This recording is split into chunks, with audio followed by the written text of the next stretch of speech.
Funny took me away, because he was thinking about getting to law, but he put it in the first thing that that's all we usually do, is you have, you know, figure out sex, and then, well, finally he took me away, so he's going for his teaching. Sure. People say, and so, you know, we'll be a good teacher, be a few teachers. All that focus and stuff, they're coming, yeah. Or telling the kid to do an extra push-up or something, or in coach's team. Yeah. Yeah, well, that's not working. And they see gym clothes all day long. That's their difficult time. Yeah, so that's not working. You're not supposed to do it alone. That's the reality. He'll change his mind. No, actually, he's got one more semester. And then he's done. And then he's done. My son, then the school lawyers, they would have given years for law. They said, no way. Kyle's here. Kyle's here. Okay. All right. So I need to send that link to the two people who are going to speak. Yeah. Or a link. Did you say Kyle was here? Yeah, he just popped in. Okay. The school hours. Right. But since it's the point, so you can do it at home, you know, basically. We're doing on the floor.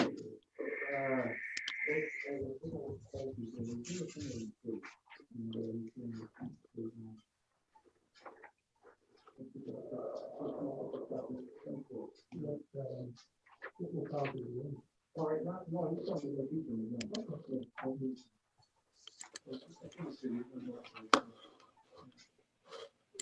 My neighbor was saying just he did a baseball. Wow, it's gonna be the first time we haven't had Mr. Kopaz here for Yeah, I know, I felt so sorry for him. 3 months.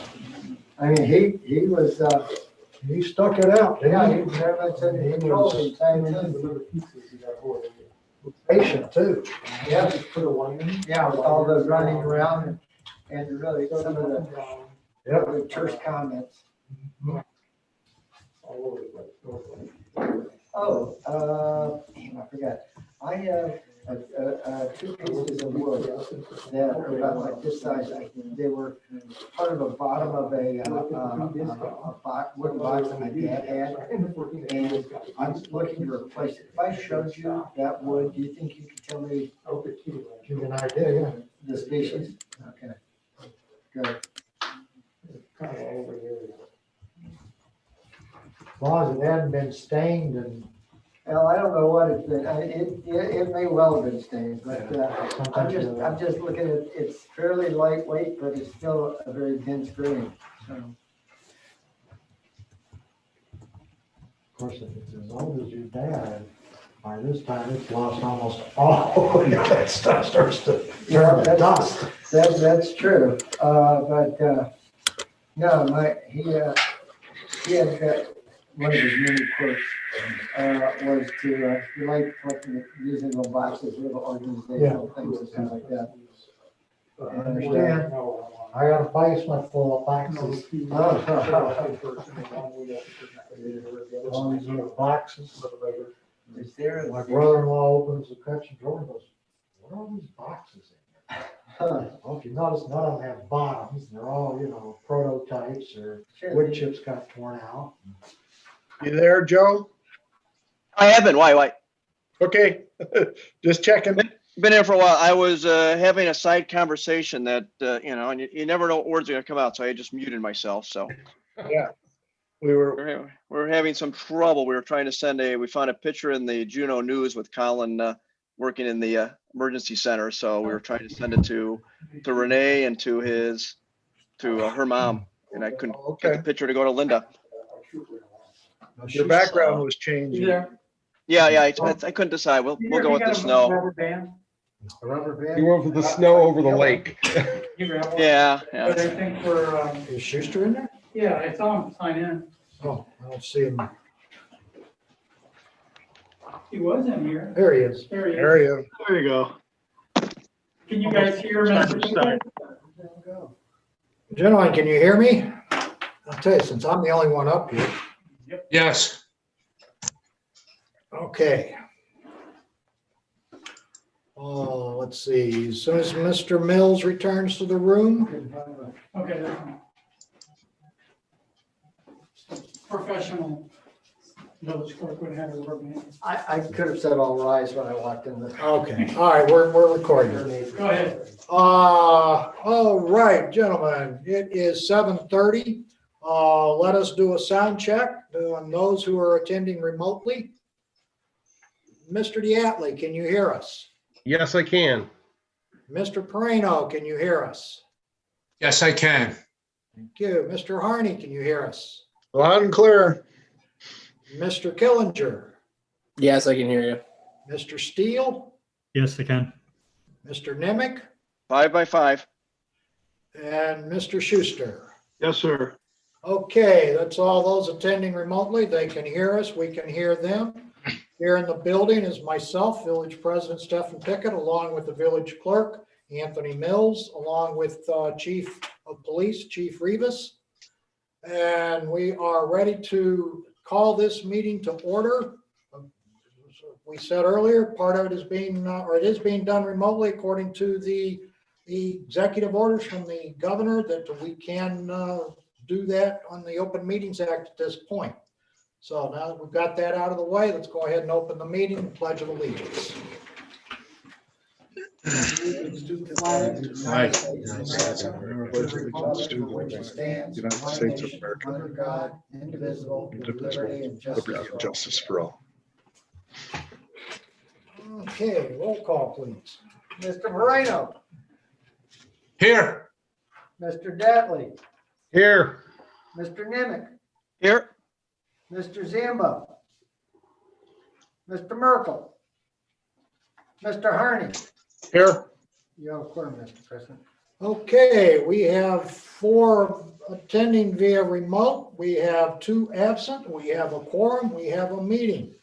Next up is the minutes of November 16, 2020. Do we have a motion to so approve? I make a motion to approve the minutes of 11/16/20. second, and I assume that's the corrected minutes, correct? Yes. That is the corrected minutes. Okay, moved and seconded. Any corrections? There being no corrections, roll call, please. Mr. Moreno, Aye. Mr. Datley, Aye.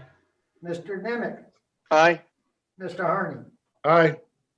4 affirmative votes, no negative votes. The motion so passes. The minutes are approved. President Pickett, I would like to make a motion to amend the agenda to move the police officer, Robert Garza, to be approved and sworn in up in the agenda. Second, Been moved and seconded to amend the agenda to move the appointment of the new patrol officer, Robert Garza, up to the current moment as opposed to the place on the agenda. And any further comments, questions, or discussion? There being none, all in favor of the Roll call. oh, I'm sorry. That's right, roll call. Mr. Moreno, Aye. Mr. Datley, Aye. Mr. Nemick, aye. Mr. Harney. Aye. 4 affirmative votes, the motion so passes. Chief. Gentlemen, good evening. I come before you today looking for a motion to allow us to approve Robert Garza as a part-time officer. Officer Sandra Chavez recently left our department as a full-time officer for the Dalton Police Department, creating a position open for 1 additional part-time officer. Myself and Sergeant Wilson had conducted interviews, and we'd interviewed Mr. Garza on November 17th, and we're impressed with his communication skills, experience, and willingness to work all shifts. Mr. Garza was offered the part-time position. He accepted. It is my sincere recommendation that the village approve his selection, and Mr. Garza's bio is there in front of you, and also his rate of pay. So we're just seeking an approval. I'd like to make a motion that we extend an offer to Mr. Robert Garza for a part-time police officer in the village of Sleepy Hollow at a starting rate of $22 an hour. Moreno, second. Moved by Diatley, seconded by Moreno to hire Officer Garza at a salary rate of $22 an hour. Any comments, questions, or discussion? There being none, roll call, please. Mr. Moreno, Aye. Mr. Dattley, Aye. Mr. Nimitz, Aye. Mr. Merkel, Mr. Harney. Aye. 4 affirmative votes, no negative votes. The motion so passes. Mr. Garza.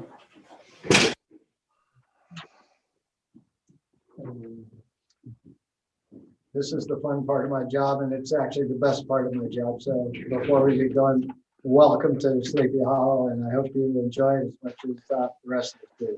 So please raise your right hand and repeat after me. I state your name. I, Robert Garza, Having been duly hired for the position of patrol officer have been duly hired for the position of patrol officer in the village of Sleepy Hollow, Kane County, Illinois. in the village of Sleepy Hollow, King County, Illinois. Do solemnly swear that I will support the Constitution of the United States I solemnly swear to support the Constitution of the United States the Constitution of the State of Illinois, and the Constitution of the State of Illinois, and the ordinances of the village of Sleepy Hollow, and the ordinances of Sleepy Hollow. and that I will faithfully discharge the duties I faithfully discharge the duties of patrol officer to the best of my ability. of patrol officer of the best of my ability. Again, welcome to Sleepy Hollow.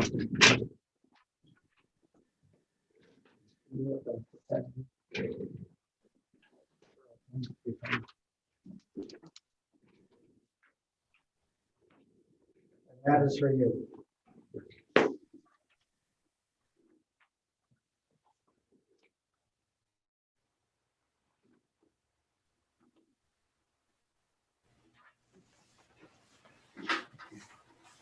Okay.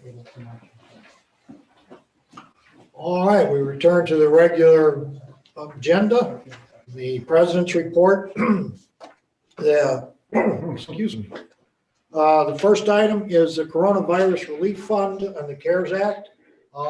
As I told you, the last meeting, we have submitted the application. It was approved. The intergovernmental agreement was accepted. And I went down last week and picked up the check of $167,000 and change, which has now been deposited in the account, and we will be going forward. Right now, we've got to the end of this month to get the rest of the funds that we've applied for, and those are the ones that we're getting for the technical advantage or the technical improvement of the village with computers and the LED screens. Other than that, the other item along with COVID, there is number C, is the COVID policy. I apologize for the lateness of it, but I did have Anthony Mills send out the, it's a kind of a one-page highlight of the COVID policy of what the employers can and cannot do, and what qualifies for the COVID leave. So if you've got any comments, questions on that, please let us hear those. The next item is one that is not one of my fond subjects, and that's accepting a resignation. As you know, on what was that, November 18th? November 25th. November 25th. I, with regret, accepted the resignation of Chief Rivas from the position of Chief of Police in the village of Sleepy Hollow. It's been a short 17, 18 months. I think he's made an impact in the village, and we are all the better for his time spent here with us. And we wish him the best going forward. So that leaves the appointment of an interim chief, which I've got down lower. I don't know quite why, but I will move that from new business to now. Chief Rivas, in his letter of resignation, suggested that Sergeant Klepeka would make a great interim chief in the process, or in the time that it takes us to find a replacement for him.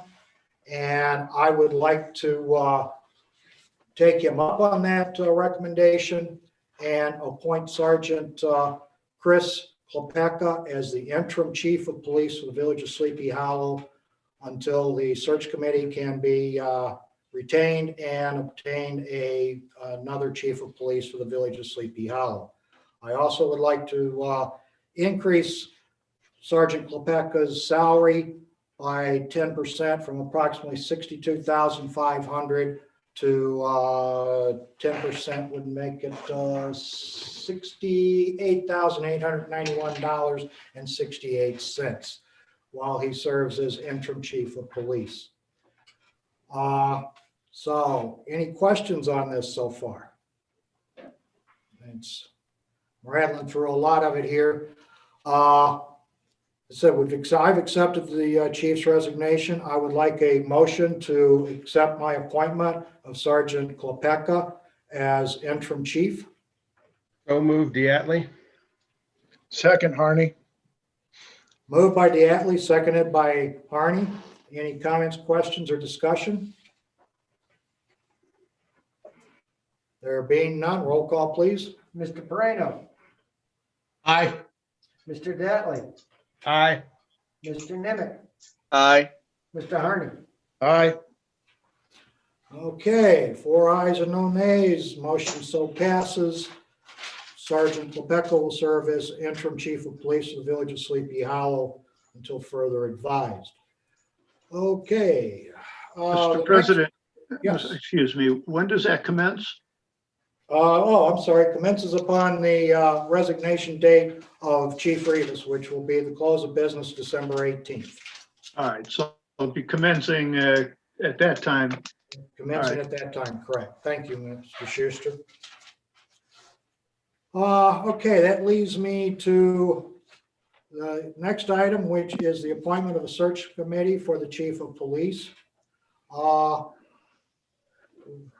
This puts us in a little bit of a different situation here, folks, is the appointment of the chief of police is that of the village president. And as the village president's position at this time is going to be a point of the elections come April, I don't feel it pertinent that I go through the process at this point and try to find a chief to make an appointment to at this point. So what I'm going to do is appoint a search committee, and I'm going to name Trustee Diatley as the chairman of that committee. And they will begin the process of searching for a new chief in the meantime. And then once the election situation is resolved and we know who the next village president of the Sleepy Hollow will be, then that person can enter into that process and select the next chief of police of the village of Sleepy Hollow. Along with Mr. Diatley on that search committee, I'd like to appoint Dan McCullum, a gentleman that his name you should recognize. He's assisted us for some 9-10 years in this situation. He's helped me find an interim and 2 chiefs, and he's offered to help again. And assisting him would be the retired Chief Jim Lenane. So we've got 2 individuals that know Sleepy Hollow, are familiar with our people, our situation, and will be willing to work with Mr. Diatley in the search for the next chief of police of Sleepy Hollow.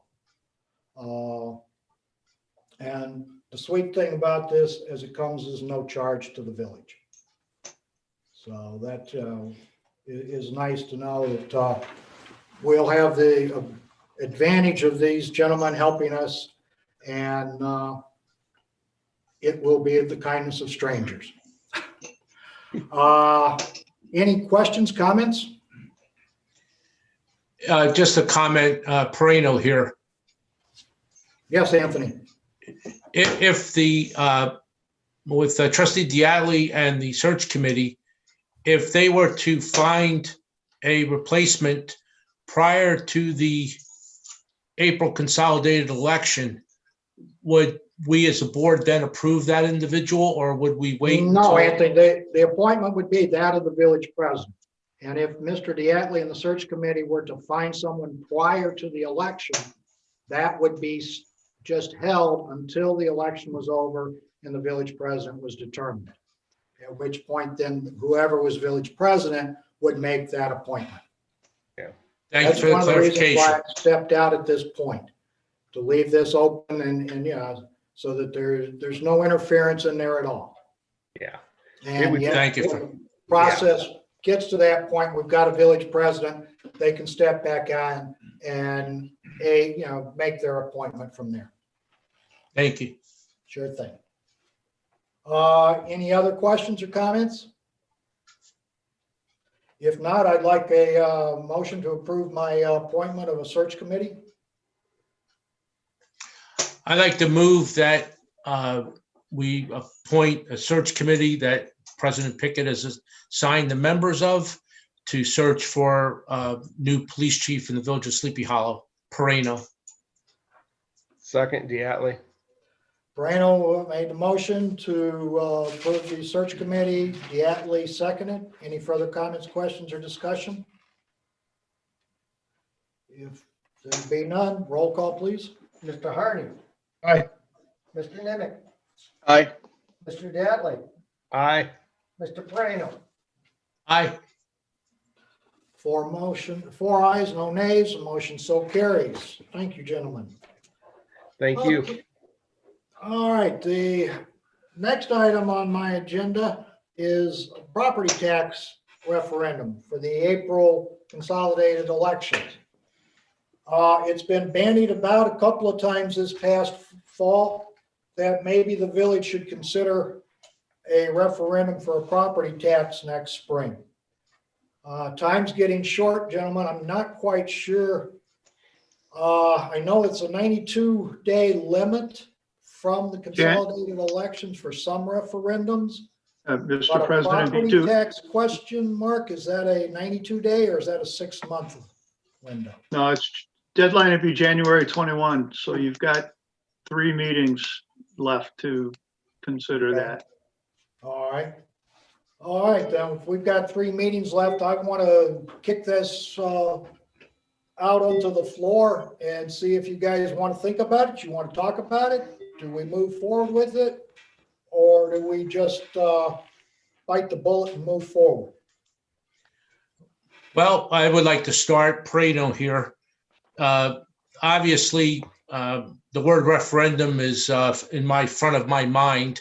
So if it's a tax referendum that we would come up with, are there costs involved in creating that referendum? The cost for the attorney to draft up the ordinance for us to approve and to be sent to the county to place the question on the ballot. Is that the same procedure for any referendum?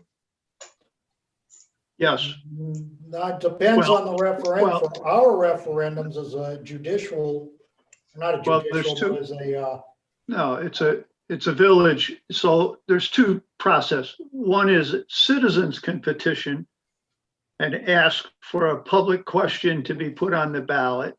And a village or municipal board can vote to put a proposition on the ballot. So, but other than that, it's the same. It ends up being a petition. It ends up being filed with the county clerk. There's a limit of 3. I think and then it's put to the voters at the consolidated election in April. So this would be a ordinance from the village board to recite the terms of the referendum that are proposed, and has to be enacted before January 21 and then filed with the county clerk by January 28. So the Yes. cost related to the attorney's fees, are there also costs with the county to submit the question? No, Thank you.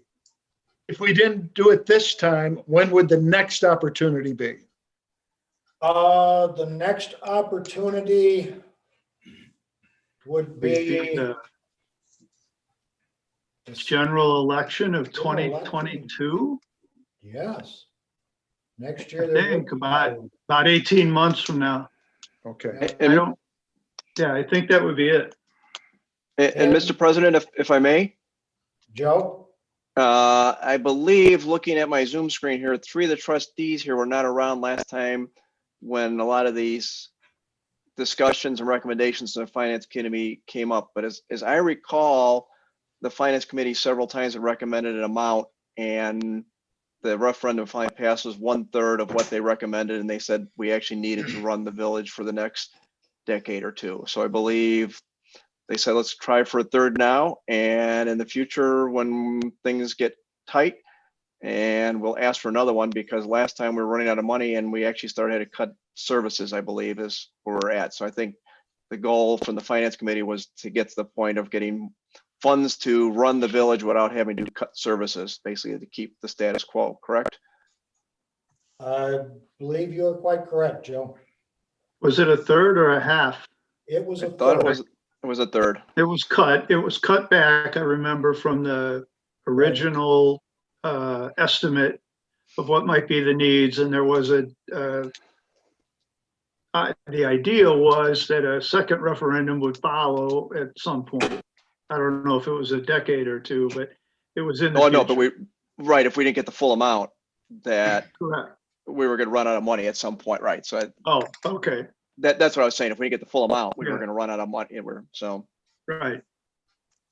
Yeah, I feel it's something that definitely has to be considered. We all know that we're in the middle of a pandemic and everybody has, a lot of things going on right now. I totally understand that. I don't like to raise taxes either, but I think it's something that we seriously have to look at. And, if we're going to do it, educate the village residents on, what we're doing so they are aware of it, so we can see if we can make a difference on this. Right. I Because agree we're with at- what, oh. I agree with what I'm hearing, and I've said it before, for any referendum, no matter what percentage it is, we had better make it clear to the residents what the money's going to be used for and what services will be cut if it's not passed. I know the referendum, this last referendum for a little tax increase at the township failed by 70%. There may have been a lack of education there, so I think, Well, I don't know, at the, we ran the property tax referendum up 4 times before, or 3 times before the 4th time passed. right, The Right. 4th time passed by 22 votes. that's Mhm. right. We had 610 for it, 588 against it. I mean, that was And I just say it, 1,100 and I- people voting in the village. and I agree with Ed 100%. We just have to Oh, say, yeah.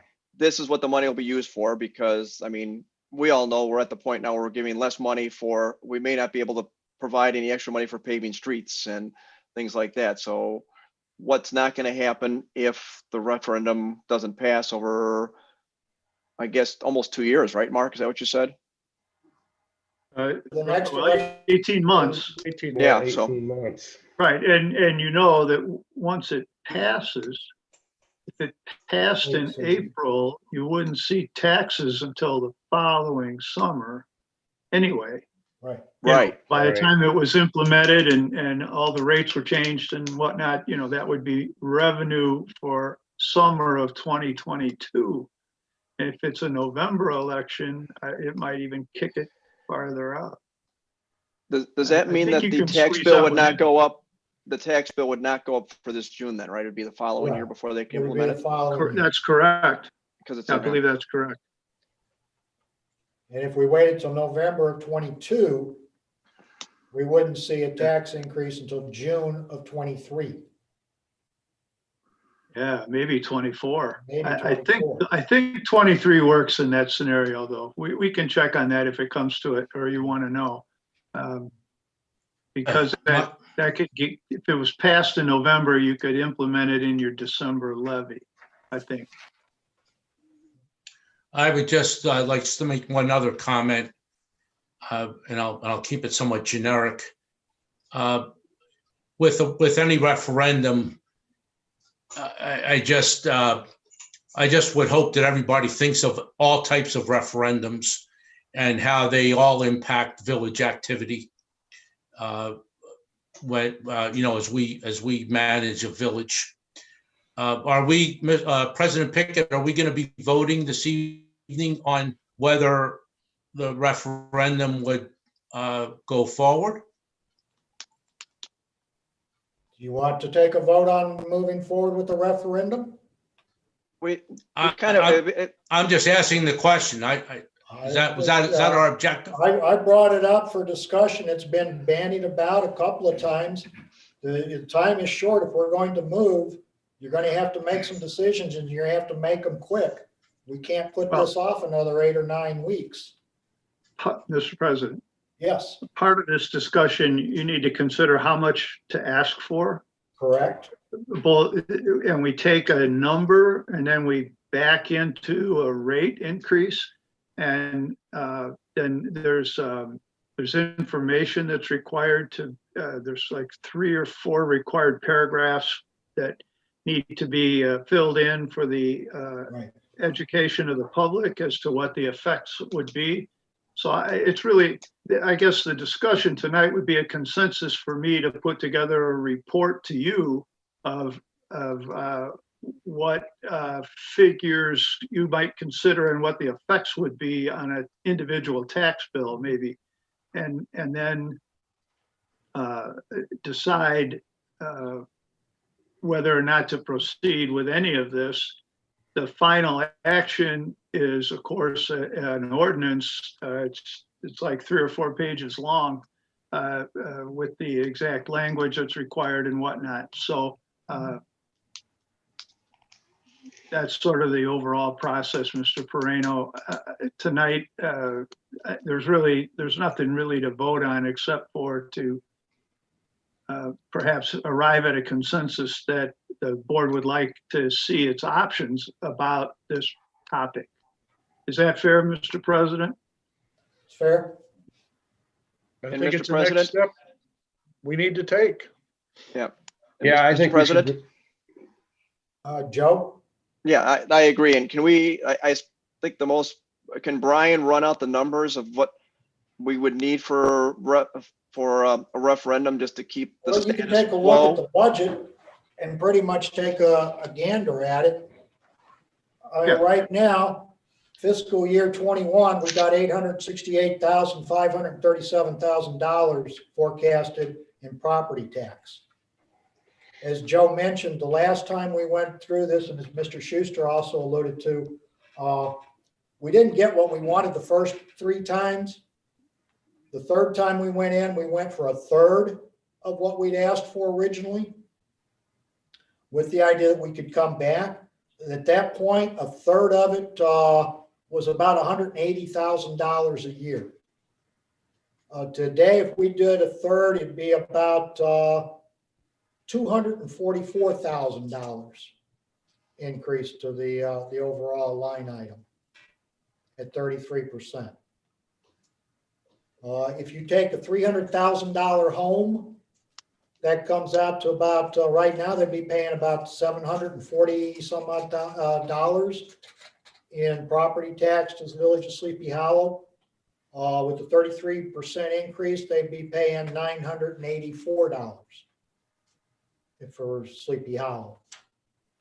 The alternative to that is, of course, bring it down. You could go 25%. 25% would give us a $185 increase and not net us about $185,000 in property tax revenue, which is approximately what we got last time at a third.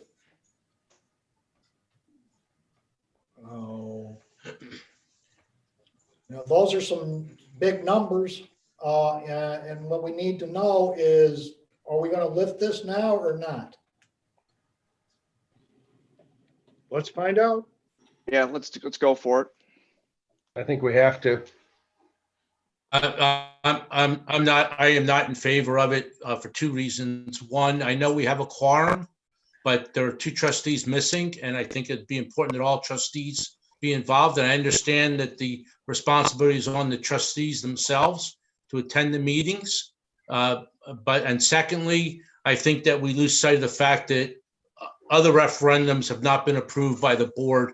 And I think we're not giving the villagers things that they're asking for. So how can I move forward in telling them they're going to have a tax increase? It's the time element That- involved. We don't have time to kick the can down the road. Well, again, you're not taking final action yet on anything. Official decision tonight. So that the absent trustees will have certainly a clear heads up that this matter would come up for a vote. And at that time, hopefully they'll be able to attend. Thank you. Thank you, Mr. Schuster. Okay. So is the consensus is to at least put together some figures and a report to the board as to what the needs and options would be for your next meeting? Yes. That would be, Yes. yes. All right. I know as a consensus, it's not a vote, but I am not in agreement with the consensus. I can have. I like that motion on the record. I can have a motion on the floor to authorize the village attorney to prepare a synopsis of the property tax increase proposal for consideration at the December 21st meeting. So moved, Diatley. Second, Harney. Moved by Diatley, seconded by Harney, to authorize the village attorney to prepare the cost estimates or the procedures for a property tax referendum within the village of Sleepy Hollow. Any further comments, questions, or discussion? There being none, roll call, please. Mr. Dattley, Aye. Mr. Prano, Nay. Mr. Nemec, Aye. Mr. Harney, Aye. Village president, since this involves village funds, I will vote aye. It is 4-1, authorizing the village president to proceed with the village attorney to proceed with preparing the prospects of going for a property tax referendum. Okay. 8 o'clock, and that's my report. Okay, at this point, oh, no, there's more. I tell you, I forgot. We've got an update on the Randall Road corridor. The Randall Road corridor, if you recall, about a year ago, started to investigate some conceptual plans. They are still proceeding on that. They will be introducing some concept plans next spring at a virtual style meeting as opposed to the open house that they had last spring in Elgin. For updates on that, you can go to randallover90.com if you like and follow the progress on that. The other item is that we have received an extension to our audit. We will be preparing the audit for a draft review. That should be presented to the Finance Committee December 11th. Review comments are due back to the auditors on by the 29th of December. And we hope to have the final presentation of last year's audit to the board on January 16th of 2021. Now I'm done. Now I'll go to the clerk's report. I have nothing to report. Thank you, Tim. Planning and Zoning Commission. Okay, we've got, for the third time, sign approval for 15 North 615 North Randall Road, also known as the Twin Oaks Baptist Church. This is a sign replacement as is. They were here twice in the past. We missed the address last time. Apologize for that. So this evening, I'd like a motion from the board to approve the sign replacement at the Twin Oaks Baptist Church on an as-is basis. I would move that we approve the Twin Oaks Baptist Church sign replacement as it existed before it was damaged at 615 North Randall Road. Second, Perino. Moved by Nemick, seconded by Moreno to approve the sign replacement of Twin Oaks Baptist Church. Any further comments, questions, or discussion? There being no comments, roll call, please. Mr. Grotly, Aye. Mr. Moreno, Aye. Mr. Nimitz, Aye. Mr. Harney. Aye. 4 ayes, no nays, the motion so passes. Okay. Next item is the attorney's report. Mr. Schuster, No report this evening. thank you, sir. Moves us to the engineer's report. Mr. Steele, No report. thank you, Mr. Steele. Finance, we've got a motion to approve the warrants for December 7th, 2020 in the amount of $136,869.29. So move, Harney. Second, Diatley. Moved and seconded by Harney and seconded by Diatley to approve the warrants for December 7th, 2020, the amount of $136,869.29. Any additions or deletions? Comments or questions?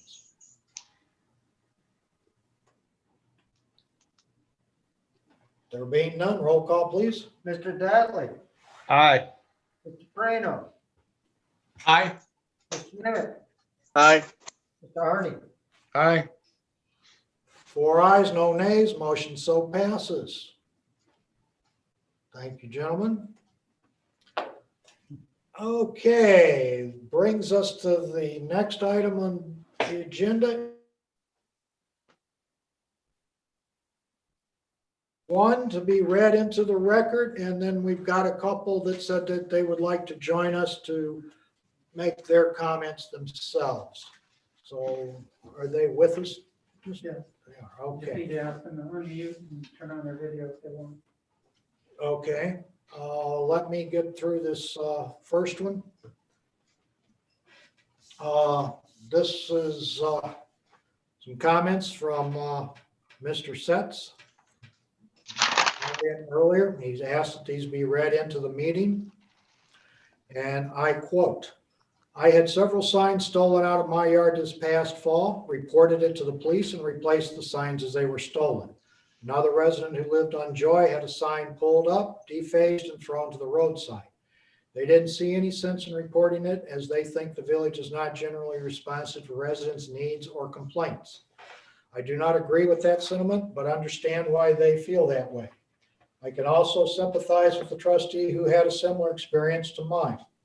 But here's the point of my past comments in the event that it has been missed.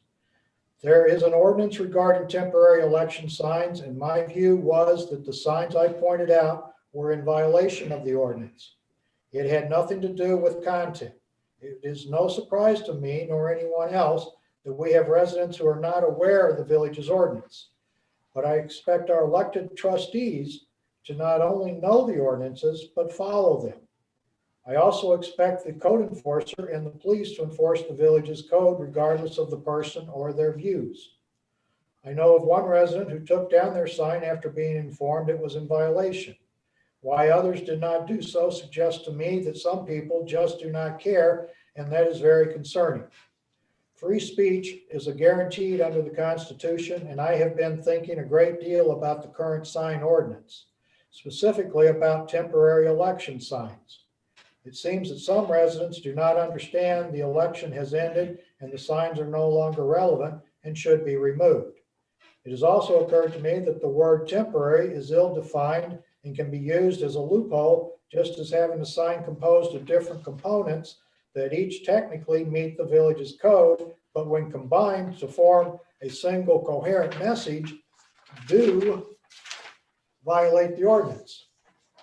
Here are my suggestions to improve the ordinance. 1, make it clear that temporary election signs are to be removed within 7 days of election day as defined by the appropriate statute, be it federal, state, or other law. 2, better define the word sign to close the word sign to close the loophole that is being used by some residents to create signs that make residential areas look like commercial areas. I also suggest banning signs that light up or signs that have a light shining on them.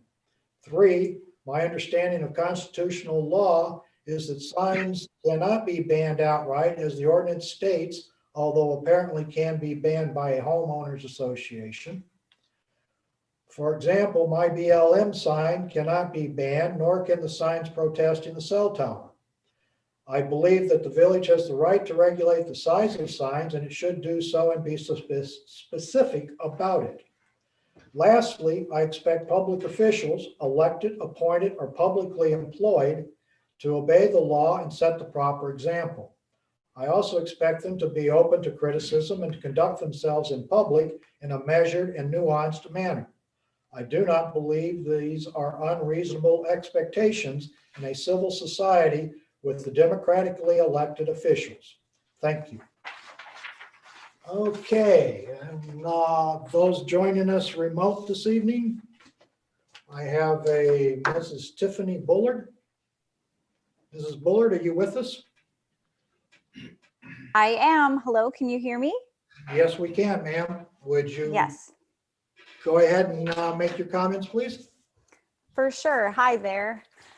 Thank you for listening to me. This is my third time asking to be spoken, and the link that I have submitted questions from earlier in the spring up until this evening were never answered. So thank you so much for putting me into the meeting last minute. I appreciate that. My concern and why I feel the need to speak today is relative to the confusion, specifically of similar to what you had just read. The village ordinance regarding the displaying of signs, flags, and decorations that are of political, religious, and personal nature on our properties in Sleepy Hollow during election time or not.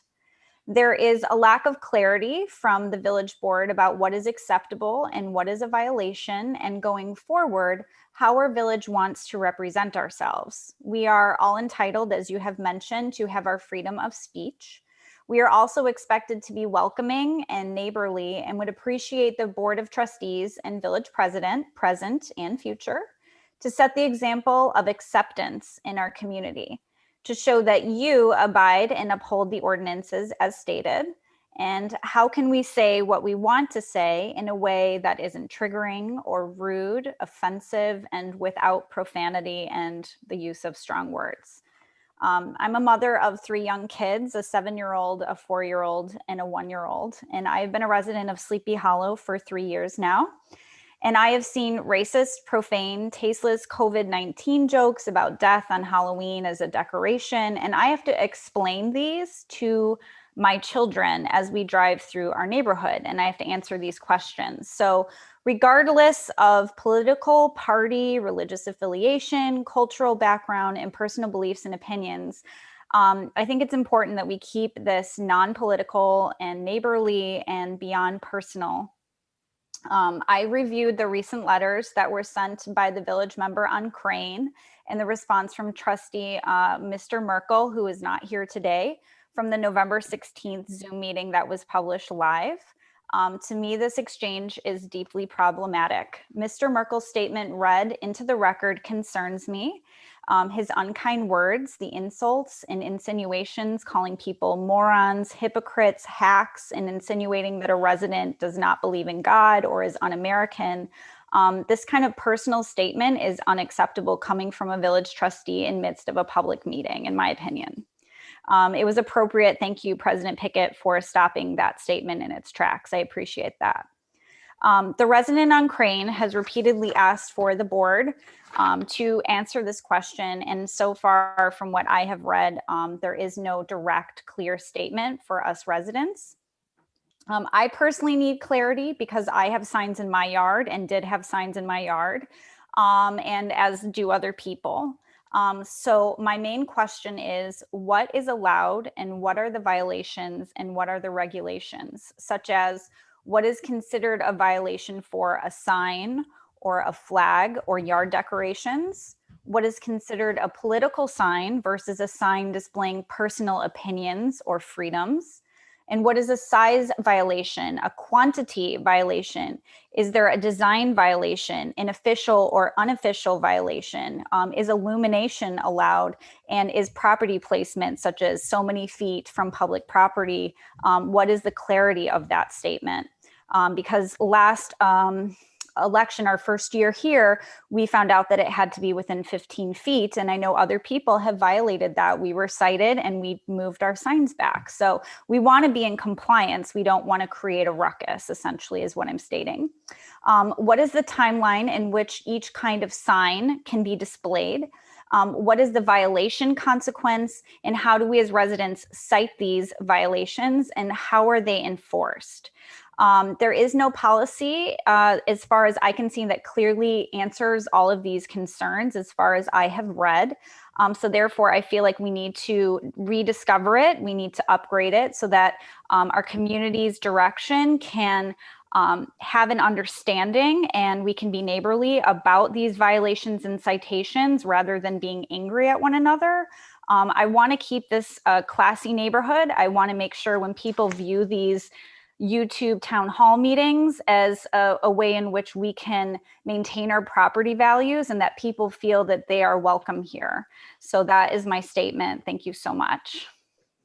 Thank you, Mrs. Bullard. As you realize, these are public comments. We cannot get into answering each and every question that's been asked. You have asked numerous ones this evening. Some of them we have no answers for, such as lighting, illumination.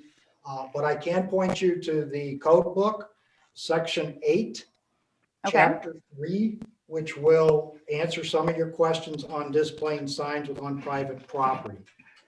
I'm sorry that then probably not all of your questions, as you pointed out, there are some holes in our ordinances. We do need to revisit them and update them to a point. Thank you. But I just do want to let you know that, I'm not ignoring anyone on that point. These are just public comments. We'll try to get answers to you later, but I can't answer all those questions this evening. Of course, yeah, that's essentially just a motion to bring up the question of stating, obviously for the last, I think this is the third time the resident on Crane has brought up questions such as this. So my question is, I agree with these questions. There's other residents that are neighbors of mine that have questions about this. And we all want to comply and we all want to be neighborly, but I think we also want to do it in a way in which is And one of the things I would suggest is you call the code officer, Mr. Fleck. Mr. Fleck, okay. More than willing to, to have a conversation with you and find the answers for you. Fantastic. Thank you so much. I appreciate it. I'm sorry you had so much difficulty contacting us. I hope we can resolve that issue going forward. Great. Thank you. Have a good evening. Thank you. Likewise. Next one is Miss Coast? Coast or Cost? It is Coast, thanks. Coast? Okay. Yep. All right, Miss Coast. Yes, hello. Thank you for letting me hop on today. Before I start my statement, I just want to state that my forthcoming comments are intended to promote and protect the public health, safety, and welfare of Sleepy Hollow. So to start off, we know this election has created a lot of passion and emotion. We've seen it all over the streets of Sleepy Hollow. And I grew up here, and I would describe it as neighborly, classy, and inclusive. So I believe in freedom of speech totally. I graduated from the College of Journalism from Iowa State, so I know all of our rights. People have the right to express the candidate they support, but let's do it in a respectfully manner, no matter what side of the aisle you stand on. Now, taking a look at how Sleepy Hollow wants to be perceived by their citizens along with guests, we need to make yard signs smaller, I believe. This will help Sleepy Hollow feel more welcoming when guests visit.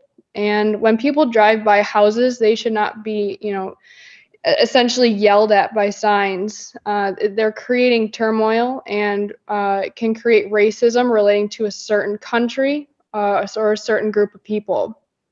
We want people to feel welcome driving through Sleepy Hollow, not offended. And by decreasing yard sign size, I think we can all agree that it would make Sleepy Hollow a more pleasant neighborhood to drive through and visit. I also believe that we should put some more restrictions and clarifications, just like Tiffany said, on what defines a sign and how are we able to use them. For example, can they be handmade? Do they have to be officially registered political signs from the candidate's campaign that were approved? And how many political signs are allowed in each yard? Considering there are restrictions on what we can and can't have in our yard already, I believe we can do the same for yard signs. And this can create a structure and a consistency throughout the neighborhood. While answering these questions, I think we need to keep the fundamental values of Sleepy Hollow in mind, especially ethical behavior and community partnerships. To quote the website, we view the people of our community as partners deserving of our concern, care, and attention. And recognize that the furtherance of our mission is enhancing through strong community partnerships. And I ask, how can we be a strong community when we're showing divide through excessive yard signs? One solution I would suggest would be to require sign permits that would be approved by the Village of Sleepy Hollow prior to installation. The permit could require restrictions on signs or how long they are able to stand. Parallel the regulation to commercial signs to political lawn signs so that in 4 years we will not be discussing this topic anymore. So thanks for listening to my statement. Thank you, ma'am. Appreciate it. Okay. That is it for comments that have been called in or sent in this evening. There is no one in Village Hall for public comments this evening. So we return to the regular published agenda. Roads and parks. Ed? Just a quick couple things. Sabatino was remulched by Public Works, and Public Works is in the process of repairing potholes, and that's throughout the village. So if you run into any axle breakers, you know who to call. And that's all I have to report. Okay, thank you, Ed. Finance, Mr. Ziemba is not with us. Move on to water and sewer. Joe? Thank you. So as you all, well, you may not recall, last year we did not raise the water rates because we were waiting to see how the new meters were going to affect us, and we thought it would be sufficient. I called up or emailed Elgin.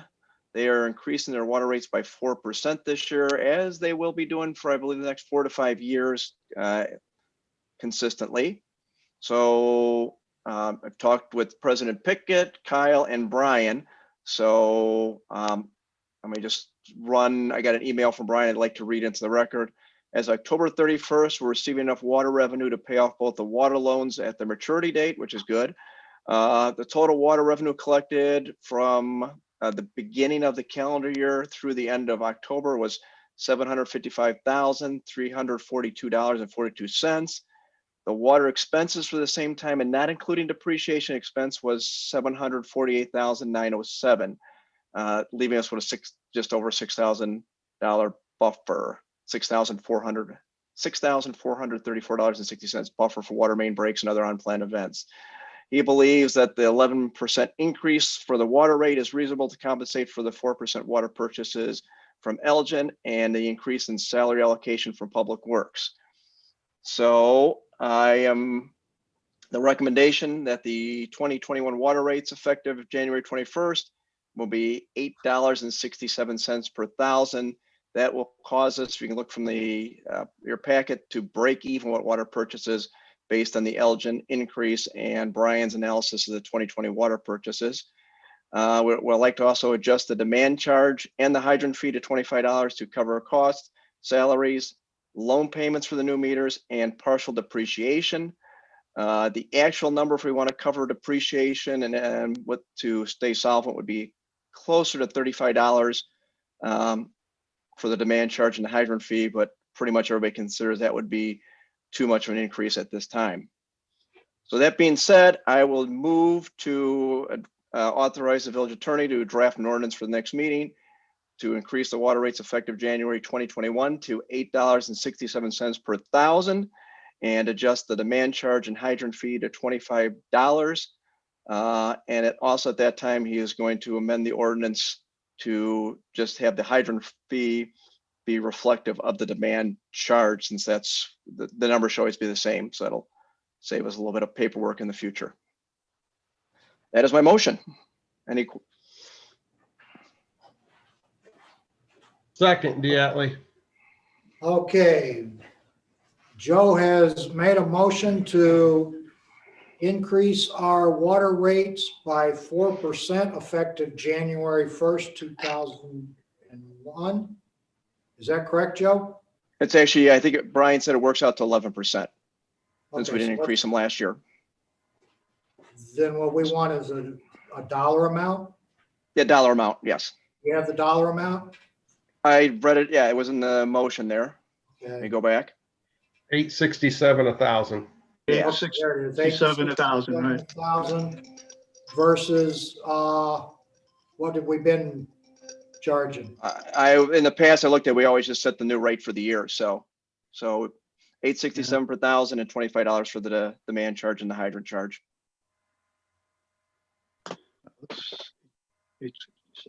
Okay, motion is to raise the water rates to $8.67 per thousand and the demand and hydrant fee rate to $25. And have the ordinance revised to have the hydrant fee just be the same as demand charge. Just to, Mark, is that good enough for you, or do you want something more specific than that? That's fine. That doesn't need to be in the motion. We'll just cover that in the Okay, the very ordinance. good. Let's get the 867 per thousand and $25 for a demand and hydrant fee. Yeah. And that will cause us to barely break even for the next calendar year for water expenses. And just, we're in the question page. I don't know, it's been discussed quite a bit in the past, but just for clarification, the water fund is a, what's the exact word, Mark? Is it a enterprise fund? So it has to be totally self-sufficient. No tax dollars can be used for that fund. The demand charge has to, and the water purchase had to cover all the expenses of the water department. Yeah, it's meant to be self-sustaining. Yes, sir. Thank you. Okay, that's the motion and the second. Any comments or question? Joe? Yeah. You mentioned, with the new water meters, and you also mentioned that Elgin has increased their water to us in the last year. 4% starting January 1st, and then next 4 to 5 years, 4% a year. Yes. But so have we seen an improvement in our water efficiencies with the new meters? Yes, I believe. Kyle, we probably got 10%, do you think? I mean, it's hard to tell because they go up and down in breaks, but 10 to 15%. On average, our water efficiency is around 90%. So we're basically, hovering around- we're not wasting any. We're wasting less with the new meters because of how the meters are operating and how the individual residents are being billed. yes, Yeah, considerably less. Right. They're reading, I mean, pretty much any drop of water that goes through a faucet at a resident's house, it's getting measured. As witnessed by, I know Kyle had to deal with several residents and Wendy, several residents, but we probably found, would you say 5 toilet leaks after those meters were installed? By people saying that my water bill went up like several thousand gallons per month and it can't be. And they went in there and hired a plumber and found out they had leaking toilets. So those kind of flows at low amounts were not being captured at all before. Matter of fact, Kyle, what was the oldest meter you found that was installed? 40-something years old. Yeah. So the increase starting in January would be that we would break even then during the calendar year 2021. Is that what I'm hearing you say, Joe? That is correct. And that's actually not covering the depreciation of our current pipes, but that's a whole nother issue that we can discuss in the future because we've never actually captured that in our water costs. Thank you. So the water purchases, if you look at and it's on that Excel sheet, Brian ran out the numbers of what the gap, if we assume that the usage from January 1st till this time at the new rate and with our new charges, we're within dollars of breaking even. Thank you. Excuse me. Okay, any further comments or questions? There being none, roll call, please. Mr. Gatling, Aye. Mr. Moreno, Aye. Mr. Nimitz, Aye. Mr. Harney. Aye. 4 affirmative, no negative, the motion so passes. And that's all I have. Okay, thank you, Joe. Police and public safety, Steve? First, just would like to say the same, echo the chief's same statement to the chief. I think he's made a big impact in the short amount of time he's here, and really appreciate it. The chief and I talk before every meeting, every month or twice a month, and keep up to date. So appreciate his service that he's given us, and I think, like you said, we're better because of it. So I appreciate it, chief. Thank you. The other issue you would I'd like to see is in your packet, there is a patrol car replacement note from the chief. This is, originally it was approved at a different rate, and chief, if I'm wrong here, please jump in and help me because there's a lot here. The original was approved for, let me get to it here. 46,000. And the chief has found that there's a vehicle available that is already finished, ready to go. All it needs on it is decals. And it already has all the equipment in it, the light bars, everything that it needs. But they did go up in cost a little bit to $48,371. So there's a little increase there. Now this would be a vehicle would be available within, from talking with the chief, 7 to 10 days if we decided to move forward with the replacement of the other vehicle of Squad 10. So, you know, it is a little sooner than we had thought, but the vehicle is available. I think there probably could be some savings because I know as this goes on, the cars prices aren't going to get cheaper as it goes on. Chief, am I correct in all my statements there? That is correct. It would be to then augment the rest of the fleet to have 4 SUVs. And this new vehicle would then be replacing our Ford Taurus, which would then we'd outfit as an administrative vehicle. So I would like, go ahead, Ed. No, go ahead. I was going to say, I would like to make a motion then that we approve the moving forward with this with the increase to $48,371 for this purchase. A second? Okay. Moved by Diatley, seconded by Nimitz to approve the purchase of the patrol squad car at a price of $46,275. $48,371. I forgot to add something there. Let me get down to the bottom line again. Okay, $48,371. Well, we have noted that the capital improvement fund, we had scheduled for this purpose or this purchase, but we had allotted $46,000. Correct. Correct. So this is $2,000 and some odd change over what we had thought we were going to see. However, we might be able to reduce that a bit with the sale of the other vehicle. We might do that in a second motion. Okay. Okay. Any other comments, questions, discussion? Just for my information, how many squad cars do we keep on hand? We have 4 marked squads right now, 3 SUVs and 1 Ford Taurus, 1 administrative vehicle, and then 1 that's used by the code enforcement officer. That's the all-white SUV.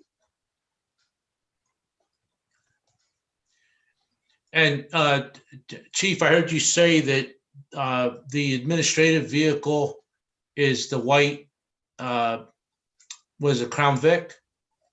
That is correct. It's a 2011 Crown Vic, and I was going to propose that in the second motion through Trustee Diatley to approve the sale of it to a local vendor. But you mentioned that the new, one of the current sedan, the Taurus car would become the administrative vehicle? Correct. And we'd be gaining 6 years going from the 2011 Crown Vic to a 2017 Ford Taurus. Would that also still be, I know the current Crown Vic is not marked. Would the Taurus have to be unmarked, or would you maintain the stickers? And if it is unmarked, is there a cost to remove all the stickers? Well, you still have to remove all the equipment and the stickers. There would be a cost on that. That I don't have right now, but we're looking to have that be an unmarked vehicle. Thank you. Any other comments or questions?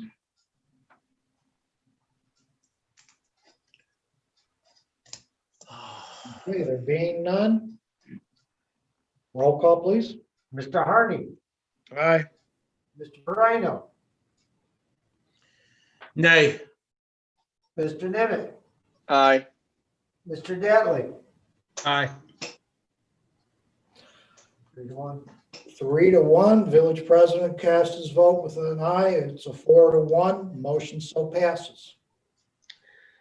President Pickett, I'd also like to make a motion that we allow for the sale of Squad 2 to a local vendor to go up for sale. This would be rather than selling Squad 10 for its replacement, we'd be selling Squad 2 and keep retaining 10. Okay, is that what? Right, that's correct, right, Chief? We would be selling the 2011 Crown Victoria to a Right. local vendor, and we have a range that I cited in the memo of anywhere from $4,500 to $5,500 based on the condition and the low mileage. So the less I drive, the better off we would be. Okay. That would have to come up with an ordinance for disposal of capital property. We don't have that ordinance this evening, but if that's the intention of the department, We can put one together for the next meeting. put that together for the next meeting. Okay, Okay, thank you. all right. Anything else? Nope, that's it. Thank you very much. I do have one quick question for the chief while he's there. Just since we were just talking about referendum and money, I'm sure one of the questions that's going to come up is why do we need 4 police cruisers? If you could just speak briefly to that, so if that question comes up. Absolutely. We currently have 2 officers per shift that are out there, and we keep the cars running, as you know, 24/7. And them being SUVs, and given the topography of this town, it's a good idea during the wintertime to have all-wheel drive for all 4 vehicles. In the vehicle that I currently drive, the 2011, I can tell you it's treacherous come wintertime. So converting that to the Ford Taurus, which would be a little bit better in the snow, but still not as good as the 4 SUVs. You just want the officers to be as safe as possible in the vehicles they drive. No, I said why we need 4 though, as opposed to just 2, because people are going to say, well, you only have 2 officers patrolling. Why do you need 4 cars? That was my question. Cars that are running 24/7, there are always going to be maintenance issues. And if you go down more than 2 cars, what is an officer going to drive around town, to patrol the streets of the village? So we definitely need 4 vehicles. Thank you. Thank you. Also, I'm sorry, one other additional thing, there was also times when officers may need a vehicle at a training course or to go to court, not currently, but when the COVID situation improves. So there's always a need for an officer who may come in to use a marked vehicle. Okay. And Chief, you just mentioned The squads are running 24/7. Why is that? Well, because we're a 24/7 operation, and not every vehicle is running 24/7. But you have 2 officers per shift, and every shift obviously is out on patrol. So at least 2 vehicles out of those 4 are on the streets Right, At all times. at all times, correct? right. So we've the only two- got 2, we've got 3 in reserve. The administrative and 2 squads.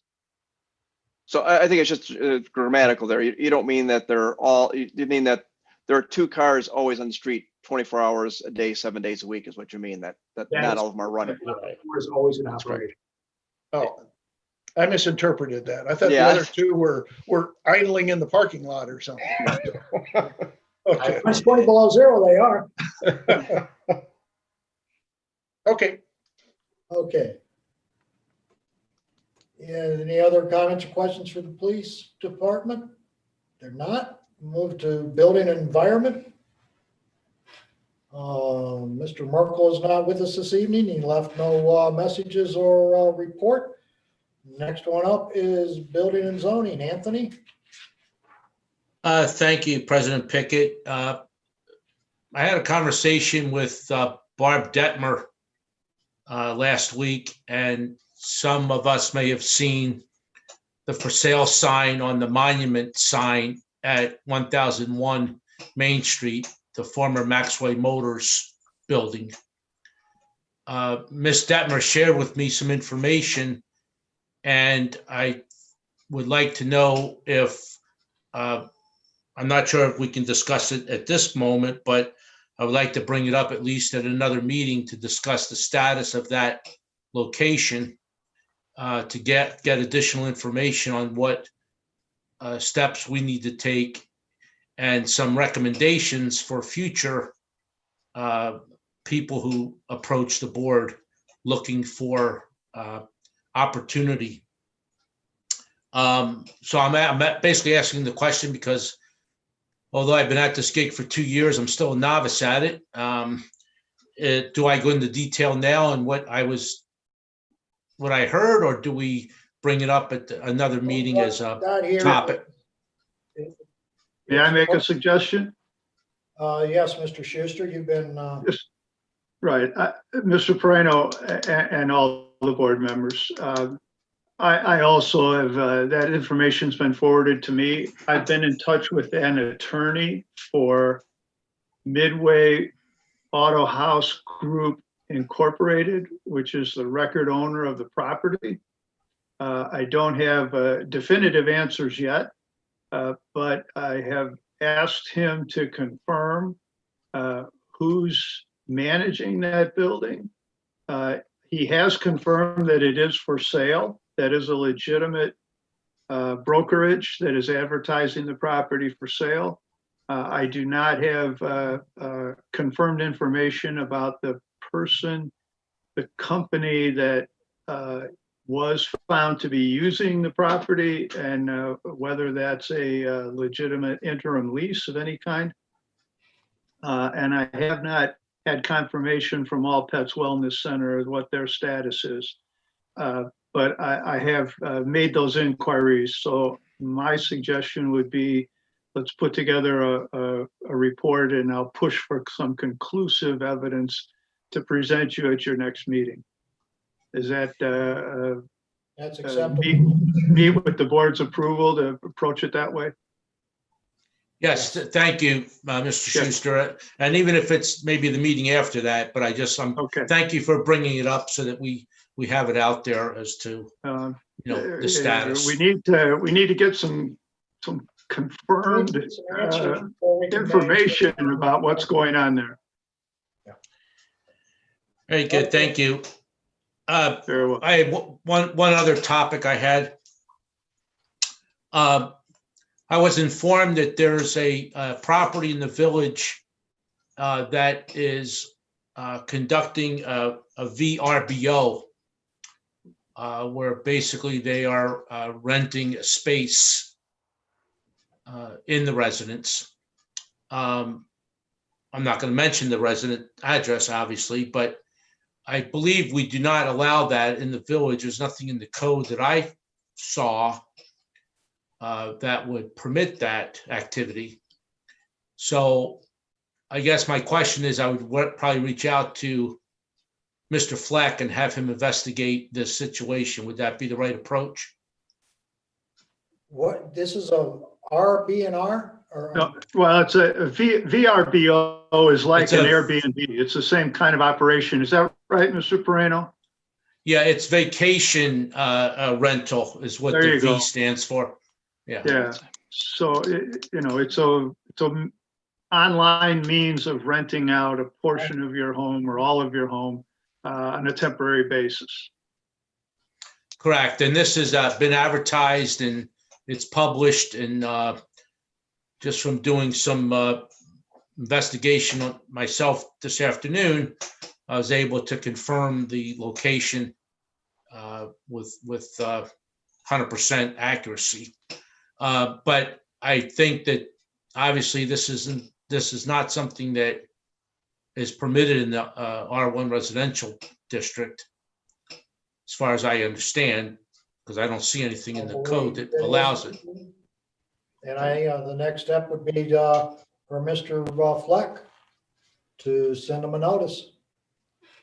Okay, I will reach out and contact him. And then the last thing is, in our packet, Mr. Fleck did supply the latest monthly violations, if you will. I did reach out to him.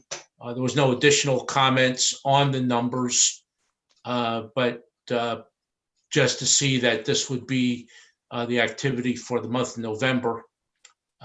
We see different things happening on it. So, okay, that's all I had. I actually have a question on that. Didn't this come up once before, about 3 or 4 years ago, when it became popular? And Mr. What's that? Schuster did some in the temporary rentals of homes, and there was some issue with home rule, as I recall. And that's all I remember about the discussion. You're right. It did come up earlier. I don't recall the specifics of that discussion either, but let's circle back and see where all that stands. And in the meantime, we have this property to deal with. Right, but that's what I mean. Do we before we tell them to cease and desist, should we make sure we can actually tell them to cease and desist? Well, Joe, the Sure. earlier question was, could we tax an Airbnb? Could we regulate them in that Yeah, I sense? think that was it. Yeah, and I thought we, Ran into the home rule bit. right, so if we can't regulate, does that mean that you can have them? If we can't It tax. may be. It just hasn't come up in years. I don't recall. I don't either. Without- That's what I'm saying. Would it be without prudent? Would it be prudent to find out what the Sure. legal status of that before we tell them to cease and desist? Yes, and Mr. Fleck typically contacts me when he Okay. gets something like this that's new. But Anthony, I can report to both you and Jeff what the earlier discussion was, and the village authority to prohibit this type of use. Thank you. Okay. Moving on then to old business. Yes, old business. I was approached by Mr. Todd Prigge on behalf of Mona Hour. We all know that she's been trying to work with us on a speed sign for Sleepy Hollow Road. In your packet, I've included what Mr. Prigge sent me. It's a description. Mrs. Hour has decided that she would pay for the entire purchase price and gift it to the village. It would not cost us anything other than probably a little help from Kyle to help put a pole up to put it on. It is under my understanding from Mr. Prigge that the location right now would be just before the bridge as you're turning off 72 onto Sleepy Hollow Road and coming down just before the bridge on the right-hand side. And he would work with Miss Hour and Public Works to find a suitable spot for it to get the most sun out of it, because it is a solar unit. So there is no energy cost involved or monitoring cost involved. It is a gift that she is giving us. It doesn't cost us anything. I don't know if we need a motion on this or not, or just an acceptance of the gift. I think it would be a good thing. I think it would help slow some traffic. I know every time I see one of those signs, I certainly slow down. And size-wise, I know that's always an issue. The size of it is, it's 29 inches high and it's 23 inches wide. This is the standard size of most of them that you see in Dundee. Mr. Prigge said he went out and measured one there, and that was the approximate size of that one. And it's only 5 5/8 inches deep. So it's not an overly huge sign when it's mounted on a post next to the road. So I think that we should accept the gift to the village. Like I said, it's totally paid for. After the first year, you'll see in the quote that he provided that, you know, at first there's a $400 monitoring thing in there that she's paying for. But after that first year, you can switch it to Bluetooth, and there is no cost to the village at all as far as what it takes to run that sign. So I would like to recommend, or do we need a motion on this, Mr. Schuster, or since it's a gift, or? It would be good to monument in the minutes the village's acceptance, yes. Okay, I would like to make a motion then that we accept Mrs. Hour's gift of a speed sign for Sleepy Hollow Road, and that it would, the only expenses that the village would incur was be some help from Public Works to help put a post up to mount this on. Second, Moreno. Moved by Diatley, seconded by Moreno to accept the gift from Mona Hour of a speed sign to be installed on Sleepy Hollow Road. I'd like to move that we modify the motion with concurrence of the chief of police as to location of such sign. We could do that with, yeah, with the chief and yeah, Miss Howard come up with a reasonable And spot. Kyle, yeah. And Kyle, yeah. I'd like to amend the agenda then to say that it also has to have approval of the police chief and Public Works and Miss Hour to get this, to get the proper placement of the sign. Second. You go along with the amendment? Yeah, second. Okay. Okey doke. Any other comments or questions? How is it mounted to a sign for theft deterrence? How is it mounted to a pole? Three-sided bolts. It has sign bolts, probably. It mounts it to the pole with a bracket. I don't know about theft purposes, that I don't. I'm sure they have something. Yeah. I'm sure there's something, yes. Yeah. Those one-way screw heads, which you can only put on one way, but you can't take them off.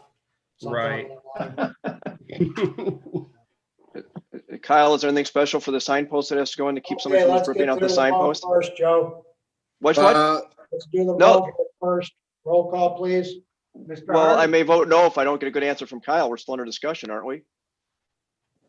Okay, this is a discussion point, a question. Yeah, Kyle's anything special on the post? Well, I'm looking at this Traffic Logics quote. I don't see anything on the post. What I'm assuming is that we would put in one of our square telespire posts that we use for the new street sign names.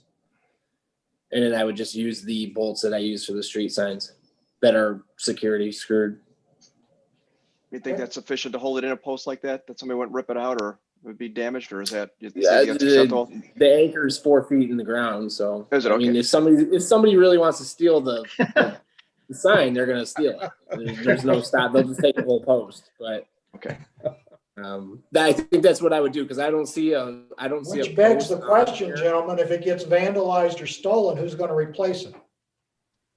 Well, I- I had asked Mr. Prigge that, and Mr. Prigge said, since it is a gift, you know, it's totally paid for. So what the village does with it after the gift would be up to the village. Is there insurance for that? I don't know. It's I don't know. an open question. Becomes- It's village, becomes it property. would become village property. So if there was damage to it or theft, perhaps it's covered under the village think- insurance policy. I would think it would be covered under our liability policy, Well, since I, it's ours. what if they vandalize it? How much money are we gonna put it to, to repairing this thing and replacing it? That's Well, that's a question for the future.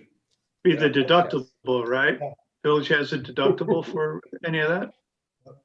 I Okay, assume that goes just like the trailer, where when the trailer became unserviceable, and that was a gift, we just didn't repair it. It just, we chose not to, there's, No, we bought that, Joe. I we thought paid- Mona, We I bought thought it was a it, donation. no, it was $1. Oh, okay, well, Work on it has been a donation, right. but we originally purchased it for $1. Okay, no further questions or comments. Roll call, please. Mr. Hardy, Aye. Mr. Nimitz, Aye. Mr. Moreno, Aye. Mr. Dattley. Aye. 4 affirmative votes, no negative votes. The gift is accepted. Thank you, gentlemen. Okay, thank you, Steve. New business. I just had one item. I should have mentioned this during my comments. I just wanted to thank the Sleepy Hollow Service Club. They had their virtual Santa night the other evening. In lieu of COVID, the Holiday in the Hollow event could not take place, but Mr. Florence and the gang did an awesome job. They got so many great comments from villagers who participated. All the children were happy, and so that was a good thing that they came up with that idea to do a virtual where the kids had like 5 minutes each to participate and say hi to Santa Claus. So thank you to the service club. Yeah, thank you. There it is. Okay, new business. We've got Resolution 529, a resolution establishing the dates of the regular meetings for the Board of Trustees of the Village of Sleepy Hollow for the calendar year 2021. You all taking a look at the calendar? Yep. Of course. Okay. Is there any changes to the dates? I can't find it in my packet, but I may just be blind. Just for clarification, Mr. Clerk, are there any meeting dates on state holidays? I think that's the only thing we try to avoid. Actually, Joe, that there may have been an error on the clerk's part for failing to include the resolution in the packet. I seem to have gotten it. Maybe 1 or 2 other people did, but without everybody getting it, I suspect this has to be carried over to the next meeting. Yeah, I didn't get it Let's either. do it that way. No, and I'm looking. Yeah, I didn't get it. No. How are There, you? there will be a couple of conflicts with holidays. Yes, there are. Primarily Yeah, which- January and February, second meetings of each. July, No, July, I think we're fine on this year. September. you're gonna, so the holiday will be on the 2nd and you'll have your meeting on Monday, the 5th? That's probably right. Yeah, the 4th is on a Sunday, so we can have the meeting on the 5th, or we could do the 6th. That's a questionable one. February the 18th is President's. We typically do that the 19th. Or no, that's Martin Luther King's. February 15th is President's. We typically do that the 16th. The 4th of July, you guys need to think about. The 4th is on a Sunday, the 5th is on a Monday. Monday will be the federal holiday. Then we've got September, Labor Day will be the 6th. We typically do that on the 7th.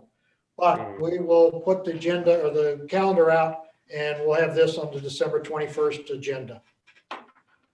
Okay, the next item is we did the appointment. We've got the insurance renewals. There's a couple of items the Blue Cross Blue Shield, we've got one renewal that we've got a couple of employees on. The annual renewal is 4.77%. And on the other one, which is through ICOPS, it comes down to a 0.003%. 0.3%. And then we've got the property and casualty policies that are also being renewed as of the first of the year. Do we have a motion to so approve? So moved, Diatley. Second, Harney. Moved by Diatley, seconded by Harney to approve the insurance renewals as presented. Any further comments, questions, or discussion? There being none, roll call, please. Mr. Harney, Aye. Mr. Dattley, Aye. Mr. Moreno, Aye. Mr. Nimitz. Aye. 4 ayes, no nays, motion so passes. Okay, is there any other new business to come before the board?